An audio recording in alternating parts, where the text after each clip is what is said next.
goes into the thing, and her friend and the dude are in the car. Yeah, they're like about to fuck. Yeah, because sure, why? Well, first they do coke, Mm-hmm. and then it looks like they're gonna fuck, and I'm like, bro, you're coke dick. But then Is that a thing? that is a thing. Oh. It's similar to whiskey dick, but like coke. Okay, that makes sense. Where it's like you can't get or stay hard. Apparently, it sucks. I wouldn't know. Yeah. I don't. But. So, you know, I'm criticizing the movie for some reason, and you're right, you're just sitting here like, I wouldn't know. Yeah. And, no, because my problem is, like, drunk, I can't finish. yes, that is But, also a thing. Okay, yeah, that happened in Arizona at a convention, and so I just faked it. That's fair. Yeah. I was tired. was tired. Where was I going with this? Coke dick. Backing up. They do coke. They're making out. He goes... So then she keeps pulling back, and she's like, dude, she should be back by now. Like, what's going on? And he's like, nah, it's fine. Which is, ironically, what she was doing earlier when, you know, Sienna was like, bro, my brother. And she's like, he'll be fine. He's fucking with you. So he goes out to pee. Yeah, he goes out to pee, and we're seeing him pee, which was odd. I did not expect to actually witness the stream. Yeah. So I was like, okay, there's a reason for well this. hydrated. Yeah. Yes, it was, like, clear. I was like, that's clearly water. Yeah. But, I mean, that's fine. I kind of prefer that to actually seeing the actor piss. But then, you know, Brooke tries to call Sienna, gets a voicemail, looks over, sees just the tip written on the window. The fogged mirror. The window, oh, yeah. Also, he jump scared her as well. Yes, and she said that she was going to dump all of his cocaine into the ashtray. Yeah. Which made my heart stop just because I know that shit's expensive. Like, dude. And then Art pops up and just keeps stabbing the dude in the dick. Which we see it, but, like, you know, you don't see the dick. Yeah. Well, not at first. Well, no, because when he comes around the side of the thing, he drags the dick across the window, which I thought was really funny. And drags it across the window. And then just breaks the glass, pulls Brooke through the glass, and then she kicks him and gets away. Which, like, hey, nice. Yeah, all right. I believe you. Yeah, oh, right. So then she runs into Terrifier, looking for Sienna. Sienna hears her. This was also, we were slightly distracted because this was the part in Fright Factory. Yeah. So I was like, holy shit, I stood there for swamp zombies. Like, that was the wall I was There's scratching that monster. at. Yeah, There's that monster. So they're trying to find each other, and eventually, Brooke makes it to the bathroom. And that's when you were like, yo, the toilet monster should be here. And then literally moments after it was right there. They, like, put the camera on it and for, like, a solid couple of seconds. I'm like, hey, there's your toilet monster. And Art catches up with her in the bathroom. And, he's got, like, a he's got, so way back when he's first reincarnated, he is shown hammering, like, nails and forks and shit into, like, it almost looks like a table chair, like a wooden, like, chair of a table, leg of a table. Yeah, while they're watching the TV and you see the girl from the first movie whose face was burned off. Yeah. The effect looks way better in this one because in the first one it looked like a bad Halloween mask. That's fair.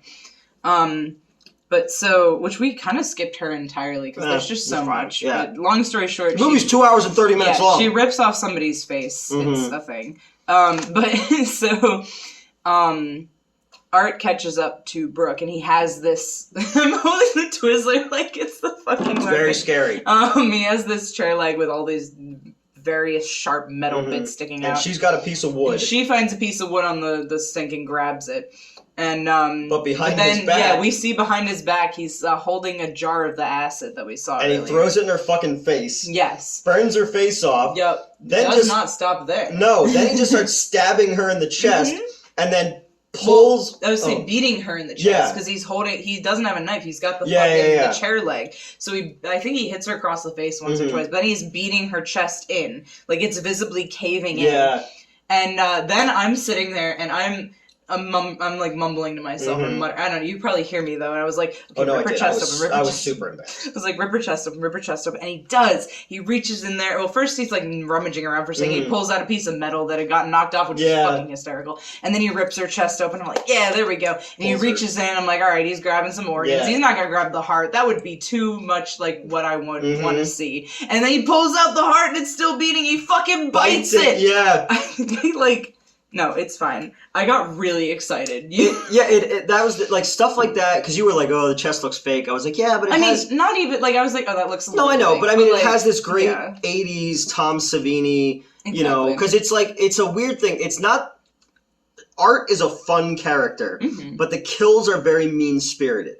Friday the 13th, Nightmare on Elm Street, they were never really mean-spirited. This felt more like. They were very creative, too. Very creative. It felt... Actually, this felt most akin to the original My Bloody Valentine. Okay. You know? Or The Prowler or something like that. Because even, like, the stuff when they're doing, like, the clown commercial thing sort of reminded me of a little bit of Herschel Gordon-Lewis, The Uh-Oh Show, which is one of the last movies he made before he died. It's got that very same vibe to it. So I can see what they were going for in this. And I like practical effects. Yeah, like me too. And I could see that the money went towards better actors, better lighting, you know. Oh, yeah. But yeah, so, because, like, I like this movie, but it was too long. And another edit of it would make it better. The first one, I didn't like it, but I respected it, you know? And I'm not trying to be like a fucking edgelord, like, oh, well, the Men Behind the Sun and Sallow and Cannibal Holocaust are way gorier. Like, it's more, because, like, okay... You said when we were walking out that you were like, it's the same level of gore approximately as like Friday the 13th or something. There's a little bit more of it, like more frequent, and it's a little more creative. That's where you're getting the mean-spiritedness. Yeah, he's not just stabbing them. No, he's like going out of his way to like fucking salt the wounds and shit. You know what I mean? Cuts the dude's head off in the costume shop and then pretends to be the... it pretends to be like a... Because there's a Halloween store that's apparently the Masquerade. Masquerade, yep. He kills the, like, we've skipped so much just because there was so much. Going. But, no, I'm, like, telling you, like, there's a lot that we had to skip over just because plot. Oh, but, we're almost an hour in, too. Oopsies. Yeah. We're not even halfway through the movie. I know. But yeah, he kills the cashier there, and, like, at one point, like, there's, like, a kid peeking in, so he's holding the head like he's pretending to be a prop. Yeah. So, like, they're funny, they're creative, there's, like, thought put into them. So I think that's the only thing that really takes it, would, if anything, take it from, like, normal slasher movie to, like, oh, everybody fainted, which I still think is overblown. No, because I can't imagine, I don't know, like, the scenes are longer and they don't cut away. They relish it a little bit more, which is, you know, the MPAA cut out a lot of those things in the 80s, too, like Friday the 13th. Part, 5 and 6 were cut down, 4 and 5 were cut down to crazy. Yeah. My Bloody Valentine, too, there's like, so much shit was cut out. Even RoboCop had an X rating originally because they had to cut down a lot of stuff. But, so you would have gotten a lot more of that back in the day. But no, I like that this is a postmodern 80s slasher movie. Definitely. And I see a lot of people being shitty about it, and they're like, "Oh, it's not that." I'm like, "No, it was fun. It was. It just was too long. It was a little bit too long." And especially when we get to the third act, is when it starts to kind of fall apart a little bit, but then it redeems itself. I steal some of the shit I went from the fridge. No, you're good. So she's in there. Sienna is in there. Yeah. Oh, right. She does find her friend's body. Obviously, not a fan of this situation, and. I know, sometimes I really underplay things. She runs out, I believe, she's still looking for Jonathan. She never found Jonathan. Yeah. Which is also fun because it's a Fright Factory. They keep running past, like, actual, like, exhibits in it. So, like, there's a gigantic rat that, like, jumps out at you. That rat was in a Silvermania skit we did back in the day where we were on the set. We said we were on the set of J.J. Abrams' first new Star Wars movie. Star Wars or Trek? Star Wars. Episode 7. Oh, okay. And Frank, who used to be on Underbelly with me, played J.J. Abrams in it. And, and we filmed with that rat, and we pretended, like, we made people think, And then the other gigantic clown. There's a giant clown one. That's new. That didn't used to be there. What used to be there was the Cerebus. Because that's where we filmed the scene where Penelope was in the cage as the zombie cheerleader. Yeah, it's just funny because now, like, as we're watching, I'm like, we filmed that there, we filmed that there. Yep. Once we get past this part, is the back part is where we filmed the scene where Justin Daniels gets killed, and Crystal and I get sprayed with blood, and then where he comes out is where you led them around the corner, and then they go into the church set, which is where I have the most of my dialogue in the thing, where I have the Bible and stuff like that, and I'm yelling at Len. So it's just funny to see, you know, it's stupid, but it's so cool to see this shit in there. And when they run past the fucking coin slots thing, I was so happy about that. You know? Mm-hmm. So the rest of the movie is mostly just Jonathan and Sienna like barely escaping from Art, only for him to pop up a second later. Like in the church scene, for example, like they get to the church, they think they're escaping, and like I could tell it wasn't over yet, but it felt like it should have been. If that makes sense. There's in this thing, it feels like it should be wrapping up a bunch of times. It kind of feels like the end of Return of the King. A little bit. But like that made sense because nope, I'm not gonna go on my Lord of the Rings rant, not today. When Sam looks in and gives Frodo that oh so fucking gay look. Hey man, they're not gay, they're hobbits. Clerks too. I haven't seen the second one. I've only seen the first one, it was a long time ago. You want to give me an Academy Award-winning ending? Have him saunter over to Frodo and suck his little hobbit dick, and then Sam fucking bricks in Frodo's mouth. I made some Lord of the Rings fan so mad he threw up. Where do we find the cleaning supplies? Right, what was this saying? Oh, they're in the church part, and that was one of the times that they escaped from Art. And the first of all, funny thing is, we're not even drunk. No, we're not. No. Sienna runs off to look for an escape route, I guess, and like Jonathan's still standing there, and I look behind him, I'm like, one of those fuckers, because one of them you can't see his face, but that's gonna be Art. He stands up, and I'm like, hey, there you go. So like, props to the foreshadowing on that one. Yeah. But he whips out the cat o' nine tails. Fuck yeah, he's got a cat o' nine tails with like razor blades. Yeah. We don't see it really. It straight up becomes Passion of the Christ for like 5 minutes. He starts whipping the fucking kid, and I made a terrible joke. Because, you know, they're in a church setting and it's fine. So he starts whipping the fucking kid, Jonathan. Yeah. Sienna comes back in, and essentially she, like, ends up crawling over Jonathan and taking the whipping for him. But it's in slow motion. Yeah. And it's literally shot like Mel Gibson's Passion of the Christ. Haven't seen that either. It is such a crapshoot what I have not seen. When that movie came out, so originally the church groups were mad at it before they saw it. And they were called it a bomb threat to my theater. But then when the movie came out, they loved it because they, you know, we don't understand something, so we're just going to hate it. You know, that's not religious at all. But when that movie came out, this like 700-pound woman grabbed me, pulled me into her chest and went, never forget, baby, never forget. And she gave me a kiss on the ear. And I was like, what the fuck? People like randomly kissing you. I'm kissable. We're back to our Sonic 2 review. Yeah, yep. Have you watched any of that Chris Chan documentary, that Gino Samuels guy? I haven't yet. I'm waiting to with my girlfriend because she's watched all of it already. It's so uncomfortable. And then the other thing is, like, with stuff like that, I have to be in the mindset for it. Like, I've been meaning to watch Don't Fuck With Cats. Yeah. But, like... Oh, because I told you about that a couple times. Well, I had previously heard about Luke. I used your Netflix account to watch all of Dahmer. I noticed that, by the way. Because I logged on, it was like, continue watching, like, 3 things that I've never watched. And I'm like, oh, I'm still logged in with Newt. Yeah, I watched all of that. Care. I watched the Movies That Made Us, and Movies That Made Us is what I'm watching Stranger Things now, so... You're fucking up my algorithm. It's fine, I don't care. So yeah, the cat o' nine tails. Yeah, no, but I had something relevant to that for a second. Oh yeah, Luca Magnotta was was one of the first like real like cannibalism gore things that I saw. Mm-hmm. I remember you told me that. And it's still the only like true necrophilia video out there.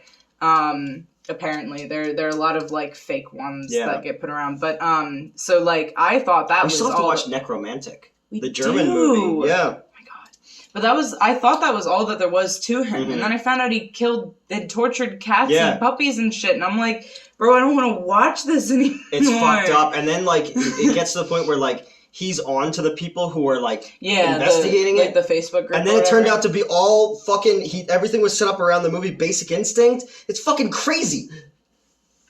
That's another thing I need to be in a certain mindset to watch. It came out the Chris Chan documentary when we were at Wayne still, and Charlie and I were watching it in the lobby. You guys were watching Don't Fuck With Cats in the lobby? We were closed. Oh. And we were watching it on the big TV in the lobby, and we were both like just sitting there slack-jawed the entire time to this fucking documentary. We were talking about earlier, like the Till movie. Like, it looks incredible, but you have to be in the right mindset in order to see something from what like I've heard, it focuses more on his life. No, so and I'm fine with that, but I'm just and, like... the family is fully in support of this movie, which, with some of the things that have been coming out lately, I know. It's just nice to hear. With Dahmer, people were upset about that, but they don't really show any of the...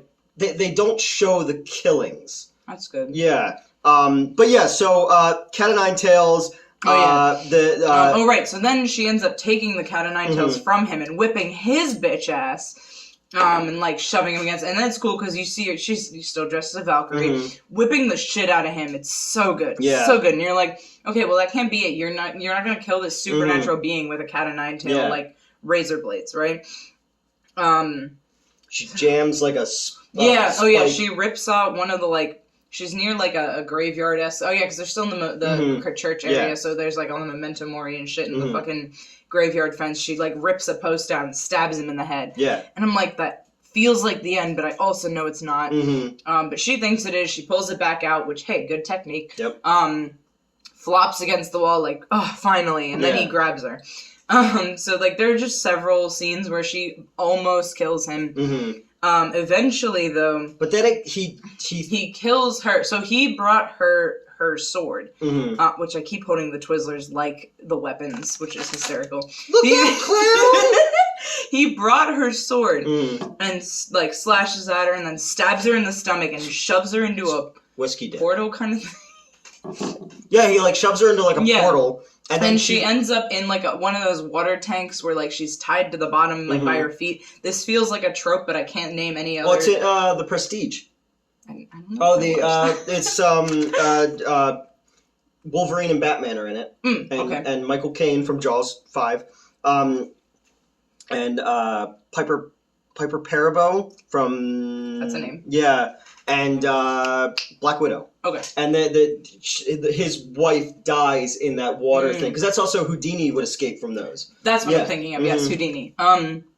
Yeah, so she's locked in one of those, and she looks out. So first off, she's trying to get out. She's visibly bleeding out into the water. She looks out, and it's the goddamn Clown Cafe commercial. The banjo player's still on fire. Yeah, they're all in, like, the last state that she saw them, but they're alive now. They're just, like, bleeding. Yeah. One's missing an arm. They're eating their blood-covered candy. The banjo player's still on fire, which is so goddamn funny. So she dies. And then, But then her wound starts, like, glowing. Yeah, we see the sword glow first, and then her wound glows, and you're like, oh, it does this now. So it heals her. She comes back to life. Out of nowhere. This needs to be set up better.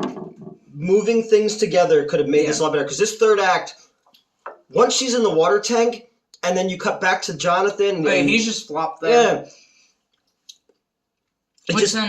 Yeah. So she just keeps going. That's the problem. Exactly, yeah. That whole area does in the Terrifier. Yeah. Like, you're also, this is the climax of the movie, but also it's like, oh my god, how many times is this gonna fucking peak? That's the thing is, I still appreciated everything, but any moment that I had to think for myself, I was like, yo, this is taking a minute. That's why, like, you look at certain movies now, they just keep moving so fast that you don't have time to think. Right, that, and, like, some of those are really long, and you're like, okay, like, that's fine, you know? Even if that could have been cut down. But, so, she comes back to life. Art is eating Jonathan's foot. Yeah. Hand? No, first it's the hand, but then he starts biting his, like, Achilles tendon. Yeah, as he's crawling away. But, Jonathan's trying to get away, because, well, first he's trying to wake him up for a bit. That was funny, too. He's, like, picks his hand up and drops it. Yeah, drops it. Yeah, he's, like, smacking his face around a little and, like, clapping near him and shit. Like, things we do to wake up animals from surgery, which was very funny. And then that stops when he starts eating Jonathan's hand. I've never eaten an animal's paw. That's awful. I've had pig's feet. I maybe tried pig's feet once, actually. But my point is, though, in my veterinary career, I've never chewed on an animal. That's good. Animals have chewed on me. That's on your resume. They're like, well, you never chewed on an animal while it was still alive. I like the cut of your jib. They're like, okay, see, this scar on my hand is from, like, a half-sedated, like, German Shepherd puppy. So 24 hours ago. At one point, I had... sedated. No, that's actually, I like that song. And then, like, a kitten's been, like, stuck in my arm before. That was a good time. Everyone panicked because cat mouths are kind of gross. But human mouths are also gross. But in different ways. because there's cat scratch disease. I'm getting distracted. So she comes up with the sword. She comes up with the sword. And like starts cutting it, or like she slashes, like cuts his neck at one point, like stabbing him. Well, first I think she stabs him. She stabs him, and then she's like cutting at his neck. She cuts on the one side, and then she's like just kind of like slashing at him, and then she's like lifting up for the final blow, and he like looks like he's all like, and then he just exposes his neck real quick, and she just hacks it off. It's fucking great. Yep. And then it's so funny because then like she runs over and she's comforting Jonathan, and like the little girl clown appears, and I'm like, she's just gonna pick up the head and walk away. And that's exactly what she did. She walked over, picked up the head. Well, first she did like the grin in her eyes, like when fucking glowy again, and then she walks away. So I think that's pretty much the move. Well, then there's the post-credit scene. the post-credit scene. We see, well, first it cuts immediately to someone vomiting in the hospital. Oh, yeah. I am super goddamn unhappy about that. Public domain movies. Yes. House on Haunted Hill. Oh yeah. Night of the Living Dead. Plan 9 from Outer Space. They got their money's worth because every single solitary independent movie that needs to show film footage uses Night of the Living Dead because it's in the public domain. Yeah. So I like when they show other things, and when they showed Plan 9, obviously this got shown like when people were watching TV. People were like, "Oh, let me look through Halloween movie." We're like, right before, I think you said House on Haunted Hill. House on Haunted Hill played before the Clown Cafe way back. Because that's when she's changing the channel. Yeah, it's the scene where like there's the lady and then she kind of I love that movie. But yeah, so the reason that you bring this up now is in the psychiatric hospital after we see fucking chick throwing up. What the hell is her name? They said it a couple times. It's like Caitlin Yates or something. Catherine. I don't remember. It's the chick with the survivor of the first movie. We would have remembered, but it was 8 hours ago. And she's the one who ripped off the face of the talk show host or whatever. And so then they cut to the like staff, and that they're watching that. That's Chris Jericho's sitting there watching Plan 9 from Outer Space. His wife made some kind of like zombie treat thing. I think he's the wrestler I'm related to. I think. Okay. I'm not sure. He's in a cool band called Fozzy. He's Canadian. Okay, he's Canadian. Yeah, yep. That makes it less likely I'm related to. I just remember there's a wrestler and he looks like that one, so I'm not He's always on Joe Bob. Okay. The Last Drive-In. Yeah. He did defend Chris Benoit, though, the wrestler who killed his wife and kid because of roid rage and then hung himself. And then the WWE or F or whatever it was called then, like, did a tribute to him before they knew all the information. It's fucked up. There's a really cool show. I'm not a big wrestling fan, but I'm writing a wrestling script, so I'm trying to learn as much as I can. We also watched Glow. I don't know if we watched Glow together, but we talked about it. I think we watched some. Actually, Allison Brie from that show, who used to be on Community. Yes, I recognize her from Community. She went to college. She went to college with a guy I'm working with right now, who is in stage production, and he got the rights to a very well-known playwright, a lesser-known play, and wants to produce a film out of it, and he has talked to Allison Brie about being a part of it. So I got the script the other day to look at, and I'm going to put him in touch with some producer friends of mine. But that's what you were just talking about, right? Yeah, that's really, because I don't know anything about plays, but him and his husband, like, got the rights to this thing, and they're, like, super excited, and so I'm awesome. Yeah, so I would, broaden my horizon. It can't all be tits and gore. Can't all be tits and gore, Who's gonna pay for this? All right, you're killing me. So the girl who had the face. Oh yeah, no, we're cutting back to the staff, and I guess like Chris Jericho's wife in the movie. I don't know anything about if he's married IRL. Made this like cute, like actually similar to what I was gonna make. You were saying yesterday. I was gonna make. I have a brain mold that I bought years ago, and I was gonna make Jell-O in it for the Halloween party, and then like I packed it because I just moved. I went back to my parents' house. I put it in a box along with utensils and whatnot, and then left the box. That was explicitly what we came there for, but I got distracted by other shit that I brought over. So that's still sitting there. But so she made the same thing essentially. Like it was a Jell-O brain, and there were Jell-O eyeballs and like slime and whatnot. And that was a very fun juxtaposition. Because I like when he's like, my diet starts tomorrow as he's like eating it. And then like the woman is in the cell. Oh yeah, she's bleeding like heavily from like her crotch area, and you're like, okay, maybe that's coming for her stomach or something. And then she reaches down and grabs more because she's writing on the wall. Yeah, just like she writes curses. Cunt she writes cunt, pig, whore. Like filth. I don't even remember some of the other ones, but yeah, she's right. But then at the end, she writes Vicky plus art in a heart. Yeah. And then she walks back, and you're like, oh. And oh yeah, she also like touched her stomach. She's pregnant. So like we're cutting back and forth between like Chris Jericho pressuring his coworker to eat the fucking like brain jello. That stuff that's going on in the cell. Plan 9 from outer space, you know. And then we would cut back inside the cell, and she's like giving birth, question mark. She's like pulling organs out of her. It looks like intestines. Probably supposed to be an umbilical cord. Way too goddamn thick. So it looks more like intestines. But then we see that she's like licking whatever she's holding. Yeah, I said to you it looked like The Brood. The movie The Brood. And so the female nurse, I did not catch her name. She's going to check. She hears like yelling. It sounded like it was the end of the giving birth, and then she's hearing like the woman murmur cunt over and over again. Yeah. Like I distinctly recall she saying something cunt like every single time. And so she goes check on her. She opens up, I guess they have the little fucking window. Yeah.